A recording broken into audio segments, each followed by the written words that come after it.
빠졌어. 이건 한 번도 안 빠졌는데 봐. 야, 결혼했나 야? 아이고 야, 그래도 열심히 하길래 총각녀한테만도. 아, 맞네, 맞다. 에이스마다 그 가장의 그 무게감이 있지. 자, 교재 165페이지 한 피봐요. 교재 165페이지 피시면은 지금 이제는 우리가 하는 게 뭐냐면은 중개대상물, 그 잘 봐요. 중개대상물에 우리가 조사와 확인 파트잖아, 그자? 현재 그 페이지, 우리가 보면서 지금 페이지 165페이지, 그자? 서식 우리가 보면서 우리가 작성 실무 쪽에는 그자? 우리가 작성 실무라는 걸 지금 하겠어. 작성 실무, 대상물 확인 설명서 작성 실무인데, 우리 작성 실무는 우리가 속된 말로 시험 나오는 케이스가 한 4가지 케이스가 있어요. 늘 했지만 뭡니까? 입지 조건 있잖아, 그자? 입지 조건란에는 기재되는 게 뭔지, 그리고 내외부 시설 및 상태란에는 기재되는 게 뭔지, 환경 조건란에는 기재되는지 뭔지, 요 3개를 우리가 알아낸다 이 말이야. 이건 충분히 연습했잖아, 그자? 그리고 원래도 100% 거의 시험 뺏기는 현재 한 해도 안 빠지고 냈는 게 있습니다. 뭡니까? 계공에 있잖아, 그죠? 기억나지? 계공의 기본 확인 사항하고, 계공의 뭐예요? 세부 확인 사항하고, 그리고 중개 보수 및 실비, 그죠?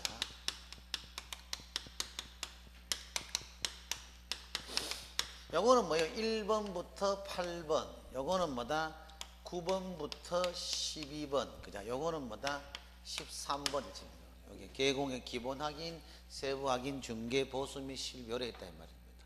뭔 말인지 요래 있다 이 말입니다. 계공의 세부 확인 올도 배웠지만 요거는 거의 지금 매년 내고 있습니다. 우리가 뭐 여러 차례 했습니다. 뭐 처음 하는 것도 아니고 눈빛 좀 제발 좀 생소하게 좀 보지 마이소, 그죠? 가슴이 아프면 턱, 그죠? 그러고 뭐다 우리가 요거 있지 않습니까? 와 우리가 주거용 대상물 확인 설명서에는 뭐다? 13가지를 다를 기재합니다. 주거용 대상물 확인 설명서에는 13가지를 다를 기재합니다. 그런데 우리가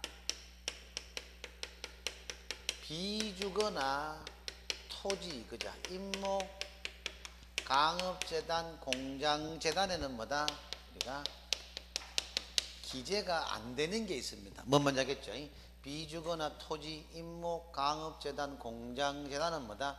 기재가 안 되는 게 있습니다. 뭔 말인지 알겠죠? 기재가. 비주거나 토지, 임목, 강업재단, 공장재단은 기재가 안 되는 게 있다. 오케이? 그래 일단 보시면 되겠고. 그러고 뭐다 우리가 요건 우리가 지금 그러니까 요약집 한번 알면 114페이지인가 요약집 해놨습니다. 거기 보면 그죠? 엑셀로 쫙 당겨놨으니까 그거 보시면 되겠고, 그건 오리골 때 보기를 하고. 그러고 뭐다 서식을 보면서 뭐다 작성 실무입니다. 서식을 보면서 우리 오늘 이걸 중심하겠다. 서식을 보면서 우리가 직접 서식 안에 직접 어느 날에는 어떻게 기재하냐, 서식 작성 실무를 우리 오늘 하겠다 이 말입니다. 요 2개는 지금 늘 했는 거고 맞잖아, 했고, 요거는 뭐다 우리 오리골 달에 다시 한번 우리가 그 요약집에 엑셀로 땡겨놓은 게 있습니다. 그거 한번 보고 하고. 그럼 오늘은 뭐다 요 서식 직접 보면서 작성 실무자 그거를 중심으로 한번 보고, 그러고 뭡니까 주임법 상임법 자료 보고, 그러고 경공매 파트를 가지고 오늘 마무리를 짓겠어요. 꺼내 보시면 돼요. 자, 교재 165페이지 한번 피봐요. 교재 165페이지 그자. 이게 말고 무슨 마이크 있으면 이리 가서 같이 하면 되는데, 자 자꾸 주입식 이런 건데 별로 안 좋아하거든. 일단 서식 피봐요. 165페이지 보시면은 거기 제일 위에 확인 설명 자료 있죠. 확인 설명의 근거 자료, 그자? 맞지? 우리 대상물 확인 설명서는 그자? 우리 대상물 확인 설명서는 4개 서식이 있어요. 4개 서식이. 뭡니까? 주거용, 그자? 그리고 비주거용, 그리고 토지, 그자? 그리고 임목, 강업재단, 공장재단. 확인 설명서는 이렇게 뭐다 4개 서식이 있다 이 말입니다. 주거용, 비주거용, 토지, 임목, 강업재단, 공장재단 4개 서식이 있다 이 말입니다. 사실 주거용이 그도 거의 완벽하지만 8, 90%는 주거용만으로만 끝납니다. 사실은 이게 제일 시험이 많이 냅니다. 나머지는 거기 격까지 따라 들어가는 거다. 그걸 일단 보시면 되겠고. 자, 봅시다. 자, 보면은 거기 확인 설명의 근거 자료입니다. 근거 자료 보면은 그 여러분 확인 설명의 근거 자료 한번 직접 읽어봐요. 여러분들이 보시면은 여기서 이 서류는 빠져있네. 이 와닿는 거 없나? 뭐 지적도, 등기부 등본, 대장, 뭐 토지 이용에 다 있잖아, 그죠? 근데 여기서 그 서류는 빠져있네. 이거 없나?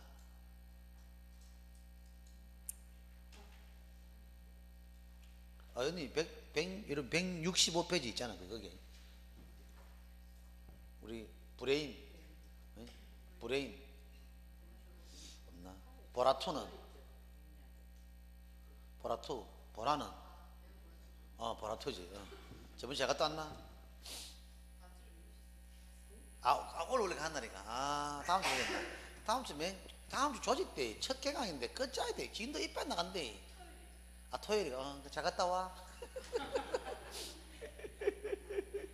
가면 대접받는데 그걸 뭐 자보시 신랑 잘해라 하고 뿌듯하게 신랑 덕으로 사는데 그래.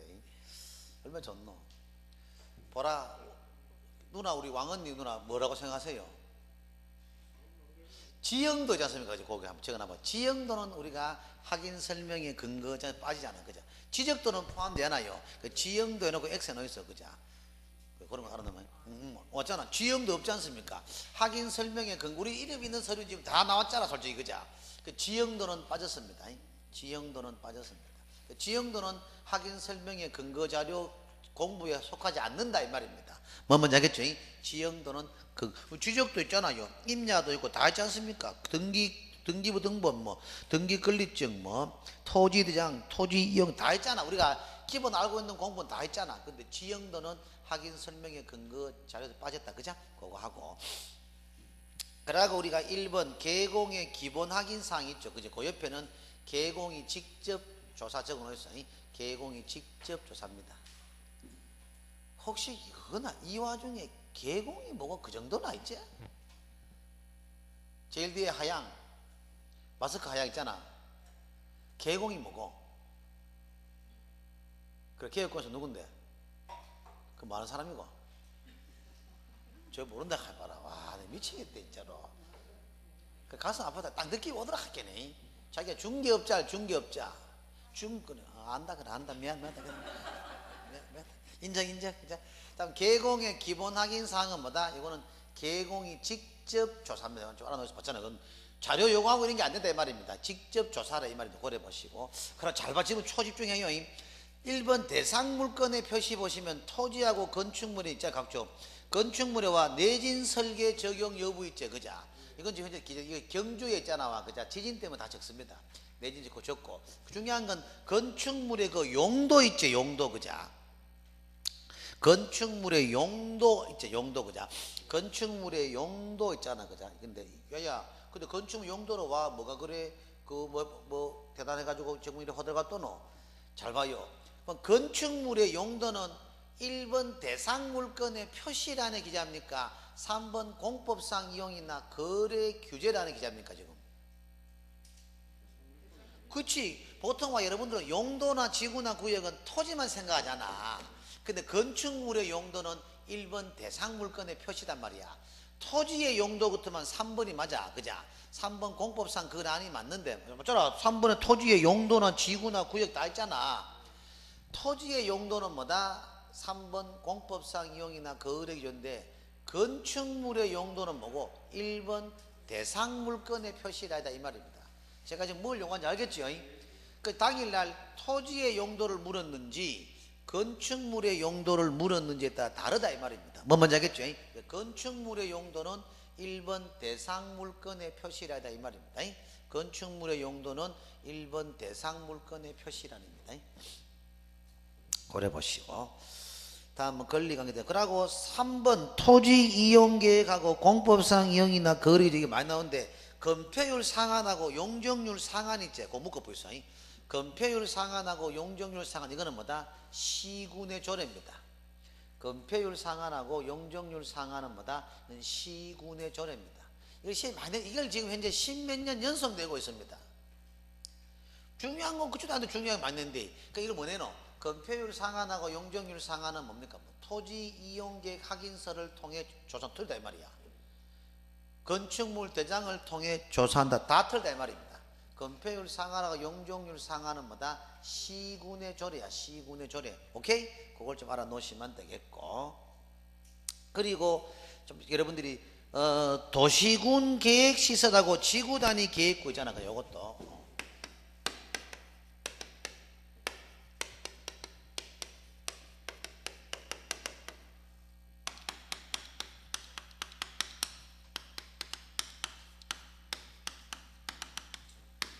도시군 계획시설하고 뭐다? 지구단위 계획구역. 그냥 도시군 계획시설하고 지구단위 계획구역. 이거는 뭐단 말이요? 이거는 뭐다?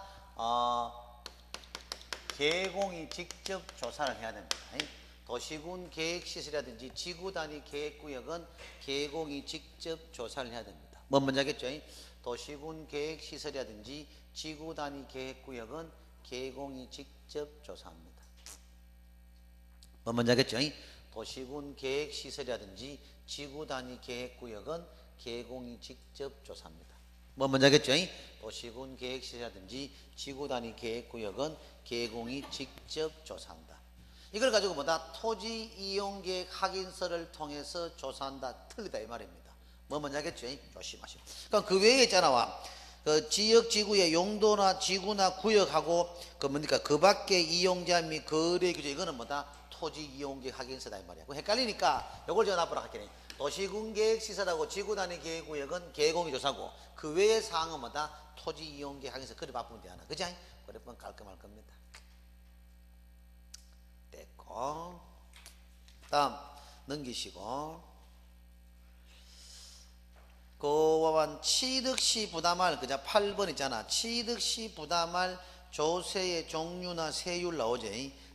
그 줄칠까요? 재산세는 6월 1일을 기준으로 대상 물건 소유자가 납세 의무를 부담한다 하는 거예요.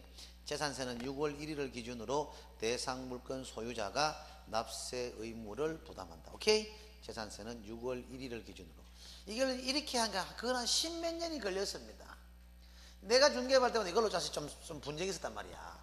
4월달에 집을 팔아보잖아, 그자. 뭐 잔금 한 6월 말일 수 있잖아, 예를 들면. 그래서 6월, 5월 중순에만 재산세 나오잖아. 5월 중순에 되면 5월달 말까 내라고, 그자. 그럼 매도인은 엎어져 버린 기라. 나 못 낸다. 집 팔았다 하고. 매수인은 등기 안 넘었는데 뭐 내보고 내라 하는 거. 참, 그러니까 사실 우리 한 20 몇 년 전에 얘기지만도 이거는 분쟁이었어, 솔직히. 근데 우리 때는 이게 그게 원화의 역할인데 뭐 하여간 뭐 그만만 가라면 반반 냅시다라든지 뭐 거기 잘 넘어가 큰 돈은 아니잖아. 뭐 몇백억짜리 건물도 아니고 그냥 주택 그때 해봤자 뭐 5만 원 10만 원 일단 말이야. 그 당시만 해도 그죠.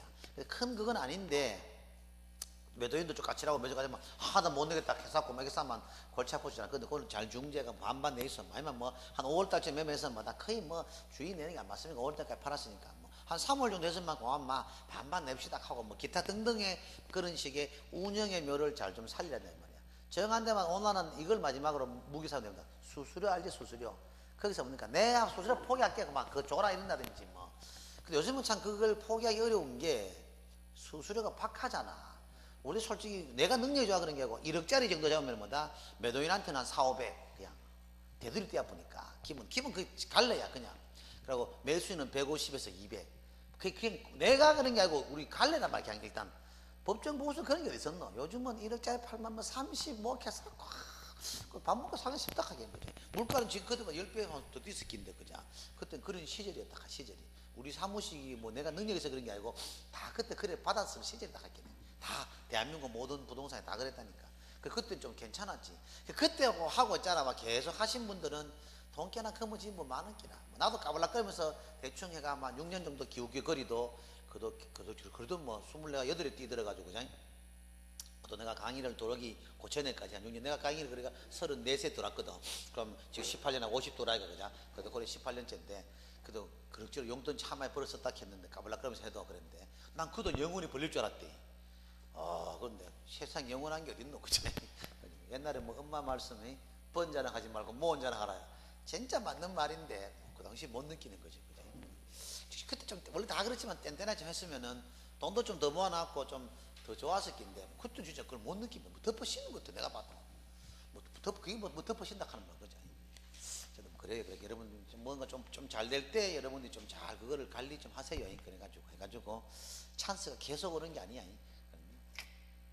참고하시고 일단은 거기 일단 그래 6월 지금 이제 싸울 게 없는 게라 무조건 6월 1일 날 등기부등본 딱 거기에 너들끼리 어떤 간에 그냥 6월 1일 날 일단은 등기부등본의 소유자가 무조건 돈 내라 이랬지만은 여러분들 현장에서 일하시기엔 좀 낫다 이 말입니다. 그래 일단 보시고 그리고 중요한 건 요거 9번 내외부 9번 있잖아 와 실제 권리나 미공시 이게 중요한데 여기서는 뭡니까 요겁니다.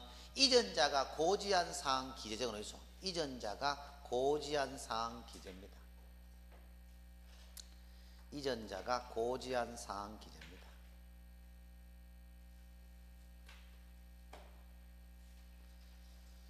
이전자가 고지한 사항 기재입니다.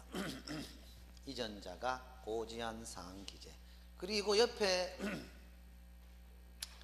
미분양인 경우 임대차 시 그냥 슬러시 끊으시고 요래 보면 돼 우리가 요 말입니다. 요건 지금 3번 사항이 그냥 9번에 보면은 우리가 미공시 현재 주거용에 대해서 그죠? 주거용 우리가 확인 설명서 보면은 미공시라든지 실제 권리 관계 있잖아요. 미공시라든지 실제 권리 관계 있잖아. 이거는 뭐예요? 요겁니다. 임대차 시 그죠? 임대차인 경우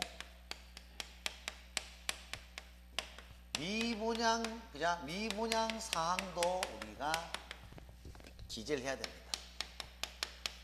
즉 임대차를 중개할 때는 뭡니까? 이 아파트를 지금 여러분들이 임차인이 만약에 임대하잖아. 그러면 이 아파트 사실 건설회사가 미분양돼 가지고 하는 거다. 그걸 알려줘야 됩니다. 그걸. 매매에 관계없잖아. 소유권 넘어뿐에 관계없는데 만약 임대차 같은 경우는 건설회사 부도 나빴다. 그럼 골치 아프잖아. 경매도 하고 그래야 될까요? 그죠? 그래서 지금 당신이 들어온 이 아파트는 현재 미분양 분량이다. 미분양 분량을 회사에서 지금 임대차 하는 거다. 그걸 알려주라 이 말입니다. 이해되시죠? 미분양 사항을 알려주라 이 말입니다.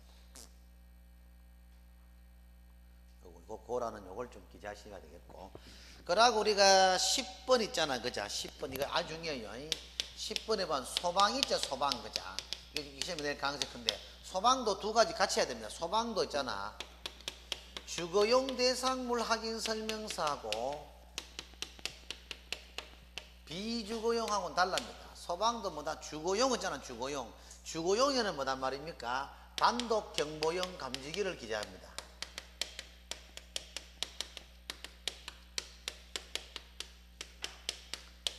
주거용에는 단독 경보용 감지기를 기재하고 비주거용에는 종전 규정 그대로 옛날 그대로입니다. 소화전하고 비상배를 기재합니다. 소화전하고 비상배를 기재합니다. 비주거용은 소화전하고 비상배를 기재합니다. 주거용에는 단독 경보용 감지기를 비주거용에는 소화전하고 비상배를 기재합니다. 여기서 포인트는 뭐고 당일날 뭘 내겠노? 시험에 주거용으로 소방난을 물었는가 보자. 비주거용에 있는 소방난을 물은 것 답이 달라져 맞잖아. 주거용을 물었을 때는 소방난에 단독 경보용 감지기를 기재한다 해야 되지. 소화전하고 비상배를 기재한다. 큰일 나죠. 결국 주거용은 지금 뭐예요? 거기 소방에 단독 경보용 감지기 맞지? 근데 비주거 한번 보실래요? 우리 교재 170페이지 피봐요. 비주거용 있잖아, 그죠? 비주거용의 소방난은 뭐고? 소화전하고 비상벨 종전 규정 그대로잖아.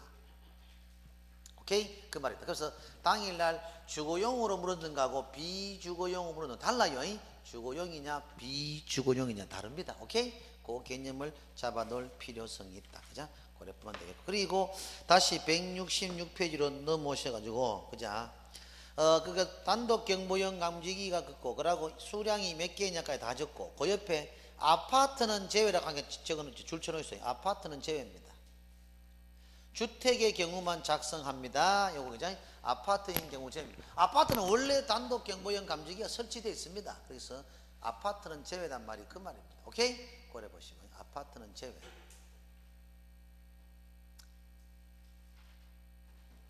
됐고.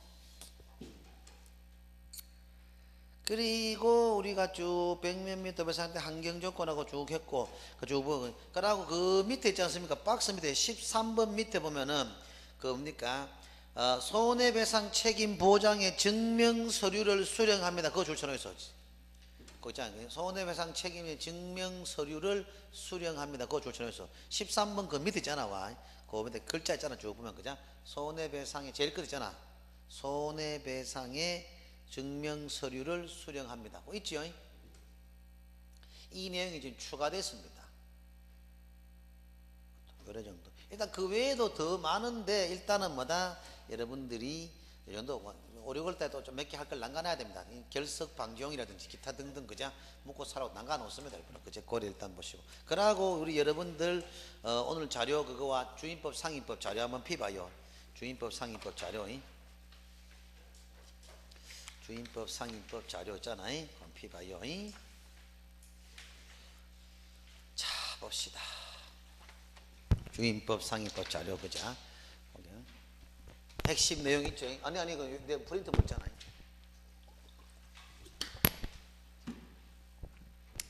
우리가 중개법령 및 실무 전체에서 위원회가 3군데 나옵니다.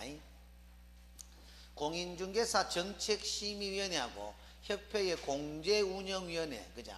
주택임대차위원회 3개의 우리가 위원회가 있는데 제일 먼저 공인중개사 정책심의위원회는 뭐예요? 이거는 국토부 산하에 둔다겠나요? 둘 수 있다겠나요? 이거 둘 수 있다. 둘 수 있다. 적으시죠. 갈로 안에 둘 수 있다. 국토부 산하에 둘 수 있답니다. 공인중개사 정책심의위원회는 뭐다? 국토부 산하에 둘 수 있다. 둘 수 있다. 연임은 불가능합니다. 연임은 X, 그지? 그런데 협회의 공제운영위원회하고 주택임대차위원회는 연임이 가능하죠. 협회의 공제운영위원회는 뭡니까? 이건 협회에 둔다겠나 둘 수 있다겠나? 이건 두어야 합니다. 둔답니다. 주택임대차위원회도 둔답니다. 둘 다 둔답니다. 정책심의위원회만 둘 수 있다든지 나머지는 전부 다 필수로 두어야 됩니다. 연임이 다 가능하고. 그리고 주택임대차 분쟁조정위원회하고 상가가 있는데 제가 밑에 적어놔 그런데 상가임대차 분쟁조정위원회가 올 지금 4월 17일부로 새로 추가됐습니다. 원래 지문 나오겠죠, 그죠? 대단한 내용이 아니고 원래는 주택임대차만 분쟁조정위원회 있었는데 상가임대차도 분쟁조정위원회가 신설됐다 이 말입니다. 오케이? 그 말입니다. 시험에 나왔자 그대로 뺏기겠죠. 그 중요한 거는 주택이나 상가의 분쟁조정위원회는 대한법률구조관리공단에는 두어야 됩니다. 둔답니다. 대한법률구조관리공단에는 둔다고. 그죠? 그리고 시도에는 뭡니까? 둘 수 있답니다. 시도에는 둘 수 있다. 뭐 먼저 하겠죠? 시도에는 둘 수 있다. 그러니까 결국 이것도 뭡니까? 주택임대차나 상가 분쟁조정위원회는 우리가 뭡니까? 대한법률구조관리공단은 반드시 두어야 되지만 시도에는 두어도 그만이고 안 두어도 그만입니다. 뭐 먼저 하겠죠? 그래 일단 접근해 보시면 가장 무리 없겠죠? 대한법률구조관리공단에는 둔다야 둔다. 오케이? 그래 일단 보시면 되겠고. 여러분도 만약에 뭐 임대차에 관한 분쟁은 뭐 민법성은 잘 아시겠지만도 나도 좀 더 커버하겠지만도 일로 전화해보는 게 더 빠릅니다. 상주해가지고 상담을 잘 해줍니다. 여러분들이. 그럼 세무에 관계 궁금한 것도 여러분들은 보면은 세무서 가시면 돼요. 세무사무소 가지 말고 세무서 가시면은 거기에 상담관, 민원 상담관이 나서 잘해줍니다. 평생 3, 40년에 3번만 그 세무공모에 세무공모 주신에 그 뭡니까 그 담당자 한 분이 있습니다. 잘해줍니다. 속되면 약간의 뭐 편법도 아직도 유도해줍니다. 제가 현직에 있는 공무원이 아니니까 특별히 옛날같이 뭐 그렇게 잘해줍니다. 그 뭐 등기도 등기소 가만요, 막 변경, 경정, 말소부 등기와 쫙 적어놨습니다. 해설지로 와 이래 무슨 이래 위에 적을 때만 이래 무슨 다이 그 위에 다 적어놨습니다. 그거 보면 다 해설해 보고 궁금한 물어보면은 그것도 등기 상담관에서 그러면 다 잘해줍니다.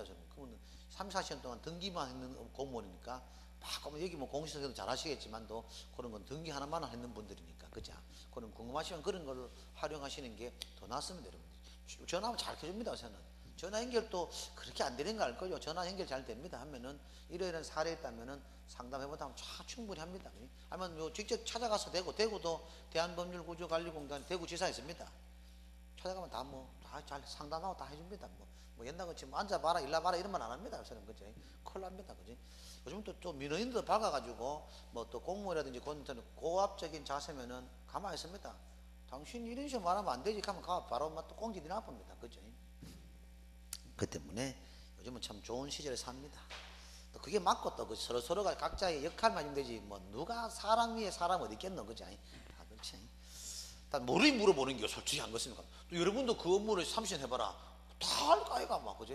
알기만 해 그죠? 다 그런 거야. 모르는 분야가 물어보는 건데 좀 아시는 분이 좀 친절하게 얘기해 주는 건 또 당연한 거죠. 몰라 얼마나 답답하겠노 모르면 그죠? 지금 여러분 오는 것도 모르게 오는 거 아이가? 알만 내 얼굴 쳐다보면 말라 오겠노. 그렇게 해서 텔레비만 탤런트들 많이 오가지고 잘생긴 아들 많고 또 남자들 쎘는데 이거 말라 쳐다보겠어요. 상태 안 좋은 강사 보러 말라 오겠노 그죠? 안 그렇겠나 그죠? 그래. 그 당연한 겁니다. 당연한 거 그죠? 자, 그래서 저도 그 최선을 다해서 가르쳐 주려고 하잖아. 짜증 안 내고 그죠? 자, 주택임대차 분쟁조정위원회는 뭐다? 위원장 1명을 포함해가 뭐다? 5명, 이거 앞뒤로 딱 아래 위로 교차놨습니다. 단번판 해서 써놨겠죠, 그죠? 5명 이상 30명 이내 똑같습니다.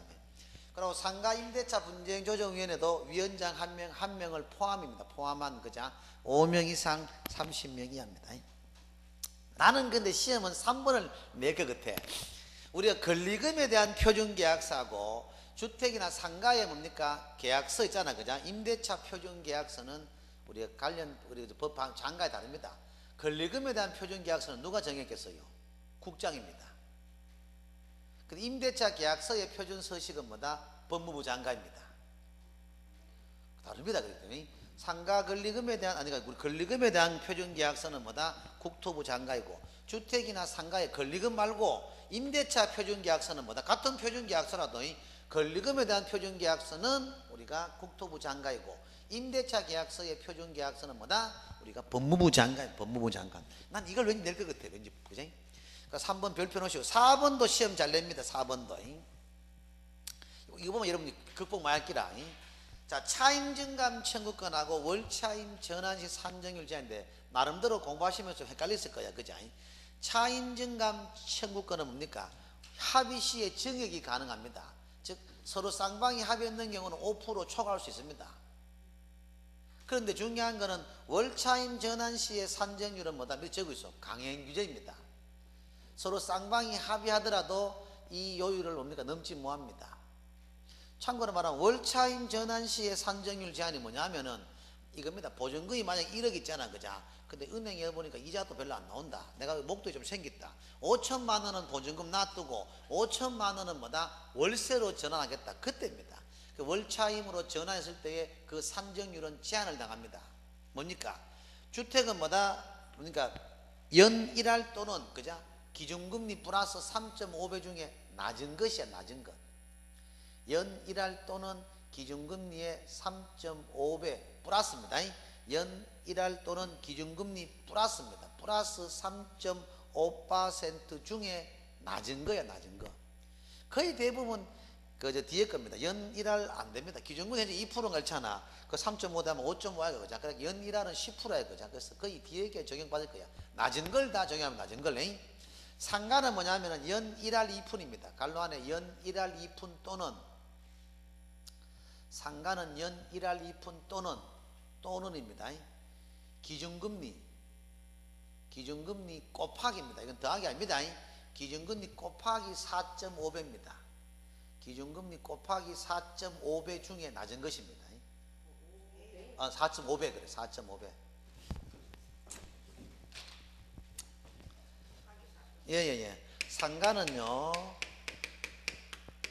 연 1할 2푼입니다. 1할 2푼 또는 그죠? 기준금리 플러스가 아니고 곱하기입니다. 곱하기 4.5배 중에 낮은 것이다 이 말입니다. 주택은 뭐단 말입니까? 주택은 연 1할입니다. 연 1할 또는 기준금리 플러스 뭐다? 3.5% 중에 뭐다? 낮은 것입니다. 연 1할 또는 기준금리 플러스 3.5% 중에 낮은 것입니다. 뭐 먼저 하겠죠? 연일할 또는 기준금리 플러스 3.5% 중에 낮은 것. 오케이? 상가고 주택입니다. 즉 근데 이 월차임 전환 시의 산정률 제한은 쌍방이 합의하더라도 이걸 초과 못합니다. 이건 강행 규정이야. 강행 규정이. 근데 우리가 차임 증감 청구는 뭐다? 보증금을 올린 거잖아요. 차임 증감 청구는 뭐단 말이요? 이거는 5%를 초과해도 관계없습니다. 합의됐을 경우, 합의가 안 됐으면 뭐다? 5%가 끊기지만 더, 그죠? 그래, 합의됐을 경우는 증액 가능하다는 거. 그 뒤에 주택 상가 모두 5% 적으면 돼요. 차임 증감 청구권은 주택 상가 모두 20분의 1 또는 5%, 그죠? 적으면 돼. 20분의 1 또는 5%입니다.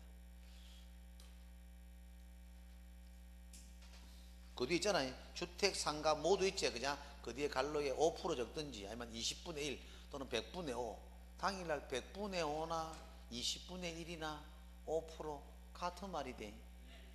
강사 근무는 분명 5% 하는데 와 100분의 5가 나오는 이렇게 사면 입장 난처하대. 20분의 1 하면 분명 5자로 봐야 돼. 와 20자고 1밖에 안 나오노. 20분의 1이 5%하고 같은 말이 돼. 지금 비우째 당일날 한 장담 뭐합니까? 난 여러분 안 믿습니다. 그치? 무조건 똑같이 안 나면 안 배웠다 합니다. 무조건 안 배웠다 한다 하죠. 그 아는 문제 틀리잖아. 강사의 적중률 떨어진다 합니다. 모르는 문제 나면 안 배아프고 아는 문제 나면 틀리쁘다. 강사 그 자석 적중률 떨어진다. 결국은 여러분 탓 없습니다. 다음 5번째, 주택 임대차의 대항 요건은 뭐겠어요? 시간 나가면 내가 할게요. 전입신고 플러스 인도입니다. 주인법 안 배웠어요? 인법 왜 안 배웠어? 전입신고 플러스 주택의 인도입니다.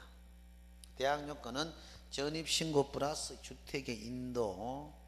상가의 대항 요건은 뭡니까? 인도 플러스 사업자 등록 신청입니다. 인도 플러스 사업자 등록 신청입니다. 농지 임대차의 대항 요건은 뭡니까? 시구 읍면장의 확인 플러스 인도입니다. 시구 읍면장의 확인 플러스 인도입니다. 시구 읍면장의 확인 플러스 인도입니다. 이게 대항 요건인데, 그죠? 그게 뭡니까? 다음 날이가 당일날부터 효력 발생이니까 다음 날부터 효력 발생입니다. 다음 날부터. 그러니까 여러분 이거 한번 아실란가 모르겠네. 주택은 우선 변제권에 의한 상한 금액이 있나 없나? 어딘도 그게? 어딘도? 최우선 변제권만 있지. 그래. 우선 변제권에 의한 상한 금액은 없지요, 그죠? 최우선 변제권에 의한 상한 금액에서도 상가는 우선 변제권에 의한 상한 금액이 있나 없나? 뭐라고 생각하노? 우리 우산 뭐라 인간 됐더라. 걸어가는 데 있잖아. 막 교수님 막 결혼식하면 느낀대, 그죠?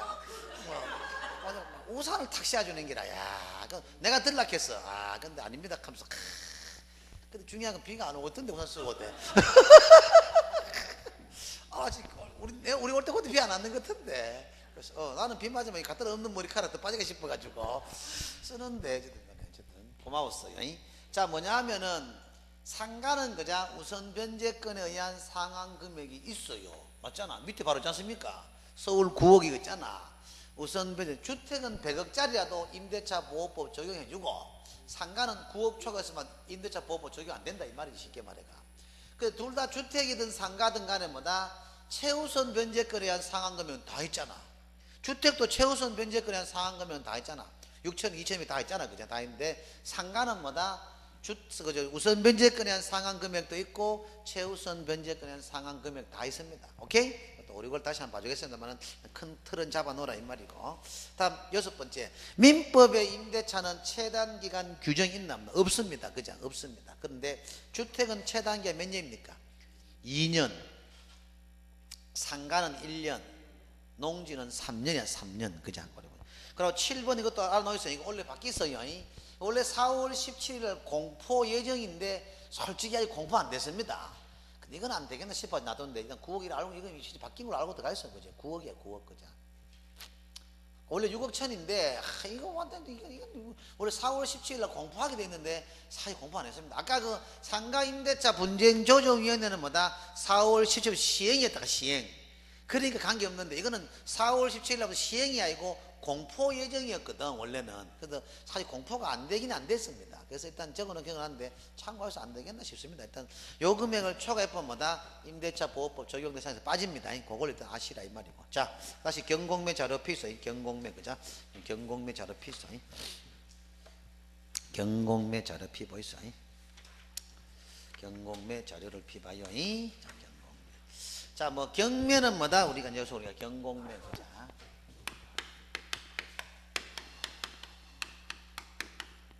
경공매 그자.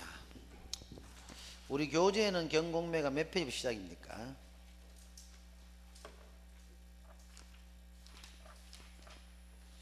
교재 479페이지 그자. 경공매 그자. 479페이지 경공매 그자. 경공매. 자 제일 먼저 뭡니까? 경매는 뭐다? 거기에 민사 집행 크게 그거 들어가기 전에 요거부터 적어서 경공매는 그자. 여러분들 용어부터 한번 볼까요? 여러분들이 경매하고 입찰 그리고 우리가 뭐란 말입니까? 낙찰자 그리고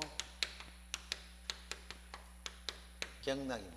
경매를 다른 말로 뭐라 합니까? 이걸 매각 그죠? 경매를 다른 말로 매각 그죠?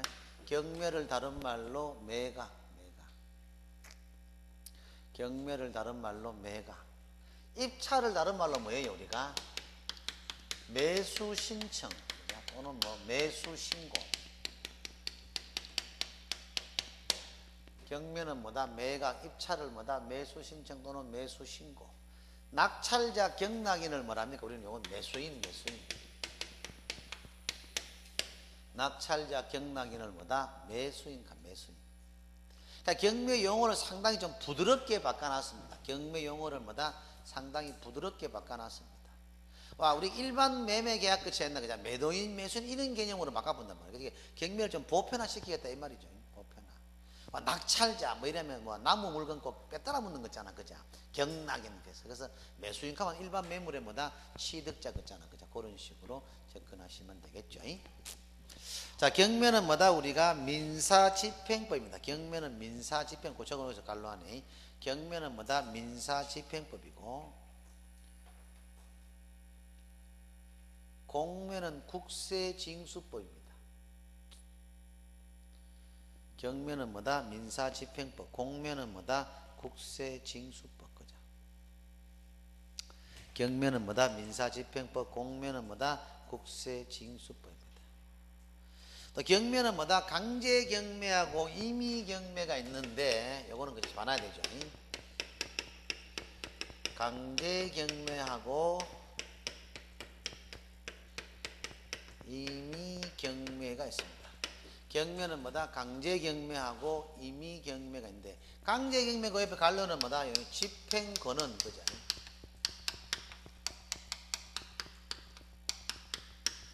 강제경매편은 뭐다? 집행권은 증서한 경매입니다. 강제경매는 집행권은 증서한 경매입니다. 강제경매는 뭐다? 집행권은 증서한 경매입니다. 강제경매는 집행권은 증서한 경매. 자, 여기서 우리가 봐야 되는 것은 우리가 자 설명이 중요해요. 설명이 그자 보시면은 고개를 드시고. 하양 이 친구가 만약에 잘 봐요. 설명만 들으면 돼요. 죽는 거야 뭐 5분 더 걸립니까? 하양 이 친구가 내한테 돈을 1억을 빌려줍니다. 1억 빌려주면서 내가 그래서 차용증이라든지 뭐 현금 보관증을 찍어줄 거 아니야. 그 내가 돈을 빌려놓고 돈을 채무를 변제 못해 유식한 발로 돈을 안 갚았다 이 말이지. 안 갚았을 경우 이 친구가 자기가 받아놓은 차용증이나 현금 보관증을 가지고는 집행권은 증서를 안 봅니다. 경매를 집어넣으려고 하면 경매는 뭐고 국가가 대신 돈을 받아주는 게 경매잖아. 사경매 인정 안 해요. 부동산은 사경매 인정 안 합니다. 골동품은 사경매가 인정되지만도 우리 부동산 사경매 되면 진짜 깍두기들이 천국 나온다 잘못하면 진짜로 그자 기다려봐라 집에 다 뺏어줄게. 그 골치 아프잖아 그자.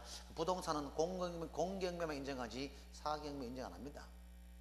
경매는 국가가 대신 돈을 받아주는 제도 아이가. 그러면 결국 이 친구가 김건호 씨 아파된 내 아파된 뭡니까? 물건을, 그러니까 소유권을 경매 집어넣어가지고 자신이 채권을 만족을 얻으려 싶어도 뭡니까? 맞잖아.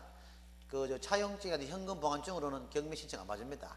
강제 경매 신청하려면은 법원에서 인정하는 공적인 문서, 그게 집행권한증서입니다. 그게 대표적인 게 뭐냐 하면은 판결문입니다. 판결문 등입니다. 즉 이 친구가 소송을 붙겠나 안 붙겠나? 소송해야 될까 아이가? 차용증 현금 보관증은 뭐다? 그걸로 경매 못 넣으니까 돈 받기 위해서 소송할까 아이가? 근데 강제 경매는 뭐다? 소송이라는 절차를 거칩니다. 강제 경매는 뭐다? 소송이라는 절차를 거친다 이 말이야. 강제 경매는 소송이라는 절차를 거칩니다. 오케이? 소송이라는 절차를 거칩니다. 저 절차를 거쳐가 이 친구가 뭐다? 승소 판결문을 받을까 아이가? 판결문 아니면 뭐 조정조서, 화외조서 이런 거 다 있어. 그런 것들은 다 법원에서 인정하는 공적인 문서입니다. 판결문, 뭐 화외조서, 조정조서. 화외조서는 뭐고? 재판하다가 뭐냐 둘이 화해 뿌는 거야. 그럼 판사가 그걸 뭡니까? 인정해 준다. 그럼 뭐다? 법원에서 인정해 준다면 다 그 문서를 작성해 줍니다. 화외조서 문서를. 개인이 하는 게 아니단 말이야. 법원에서 인정하는 문서가 있단 말이야. 조정조서도 뭐 마찬가지입니다. 판사가 뭐 채권자 얼마 주고 받고 채권자 얼마를 줘라 이런 식으로 조정하는 거죠. 서로 민사니까 그죠? 조정조서 같은 것도 다 법원에서 인정하는 문서입니다. 즉 차용증이나 개인이 이런 것들은 작성했는 것은 우리가 법원에서 인정하는 공적인 문서가 아닙니다. 공정증서 같은 경우는 집행권한증서 봅니다. 그건 공정받은 거니까 그죠? 그런 건 보겠지만 그런 것들로 인해서 이 친구가 경매 넣는다 이 말이야. 그러면 이 친구가 제일 대표적인 게 우리 일반인들이 판결문일 거야. 판결문을 승소 판결문을 받아가지고 강제 경매 신청할 거 아니야. 그럼 법원서는 뭐단 말이요? 직권은 촉탁합니다. 그죠? 내 집이 뭐 여기가 유라도이가 유라동 유라아파트 뭐 101동 101호가 김건호 소유하고 된 게 있다 치자. 그러면 그걸 뭡니까? 또 검색해 보니까 있는 거야. 아, 이 정도 같으면은 뭐 채권도 다 채무도 다 대충 정리되고 배당도 다 돌아가겠다. 그러면 뭡니까? 여기 대구지방법원에서 뭡니까? 동대구 등기소 아이가 그죠? 동대구 등기소에 촉탁합니다. 유라아파트 101동 101호 김건호 소유하고 된 아파트를 경매 개시 결정 등기하라고 촉탁합니다. 그러면 동대구 등기소에 등기가는 지치권으로 뭐다? 기입 등기합니다. 경매 개시 결정 등기 기입합니다. 그럼 내 집은 이제 만약에 등기부터 뭐 연락 보면은 뭐 근저당 설정됐듯이 경매 개시 결정 등기가 기입되어 있다 이 말입니다. 오케이? 이게 강제 경매고, 임의 경매는 뭐냐면은 내가 이 친구가 돈을 1억을 빌립니다. 이 친구가 나를 보면서 오빠야 머뭇거립니다. 와 오빠를 못 믿나? 오빠 한번 믿어봐 하잖아. 그러면 이 친구는 나는 오빠를 믿지. 오빠를 정말 사랑하고 정말 존경하는데 오빠는 믿지만 돈을 못 믿겠다. 그럼 왜란 말이고 야야 하면서 한다. 미안하지만 오빠 그 집안에 있는 거 좀 담보 넣어라. 속은 상하지만 왜 하겠노? 내 집을 이 친구가 저당을 잡은 상태에서 돈을 빌려주겠다 이 말이야. 여기가 따라오지? 그럼 이 친구가 뭐다? 내 집을 저당 잡은 상태에서 돈을 빌려줘 놓고 나는 뭔가 만약에 그 자신 돈을 빌려가 돈을 변제하지 못했다. 이 친구는 내 집을 바로 경매에 넣어가지고 자신의 금전적인 채권에 만족. 즉 임의 경매는 뭐라해요? 써놨지? 담보권 그자. 담보권 실행에 의한 경매. 임의 경매는 뭐다? 담보권 실행에 의한 경매단 말이야. 임의 경매는 소송을 거쳤나 안 거쳤나? 그렇죠? 소송을 안 거치고 바로 경매 간다 이 말입니다. 여기서 중요한 건 뭐고 우리가 이 중에 예견된 경매는 어느 거겠어? 예견된 경매는 강제 경매겠나 임의 경매겠나? 그렇지요. 임의 경매 옆에는 뭐다? 예견된 경매라고 적어 놓으시고 강제 경매 옆에는 뭐다? 예견되지 않은 경매입니다. 강제 경매 옆에는 뭐다? 예견되지 않은 경매. 임의 경매는 뭐다? 예견된 경매입니다.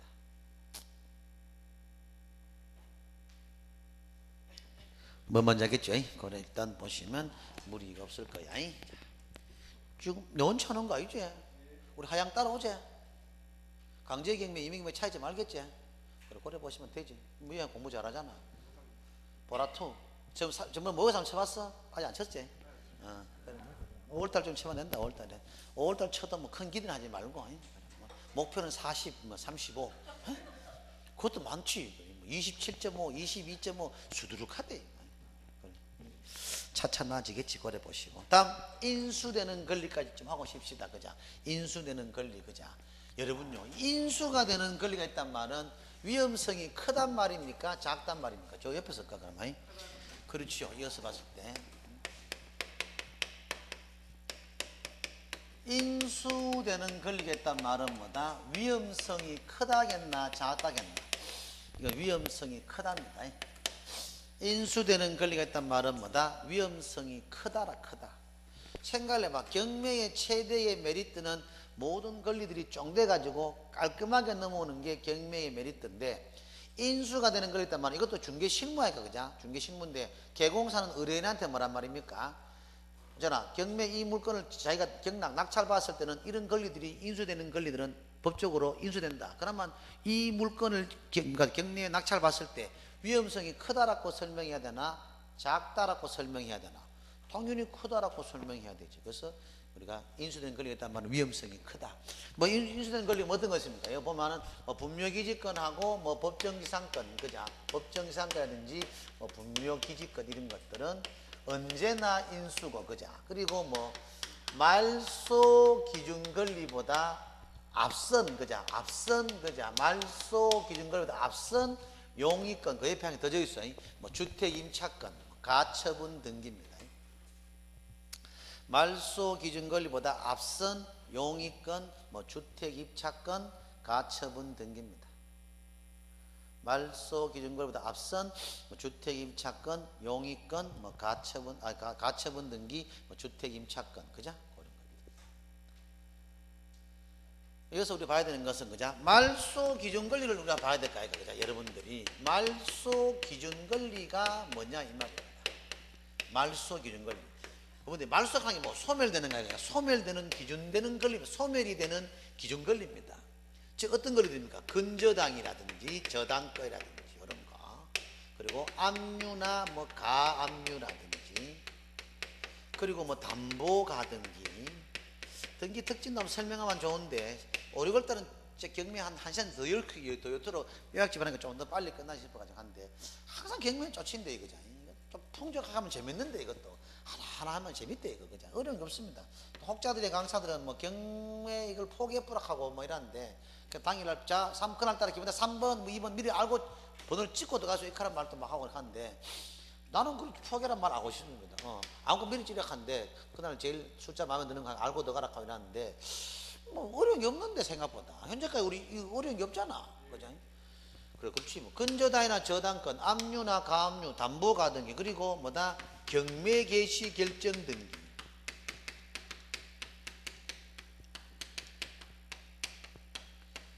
이거는 뭐다 말소가 되는 기준 권리입니다. 이거는 말소가 되는 기준 권리입니다. 말소가 되는 기준 권리입니다. 이 권리들은 그죠? 무슨 말이냐? 무조건 소멸되는 권리입니다. 이거는 무조건 소멸되는 권리들입니다. 이거는 무조건 소멸되는 권리입니다. 예외 없습니다. 이건 이런 케이스 예를 들면은 어떤 그냥 사례를 한번 말씀드리면은, 그죠?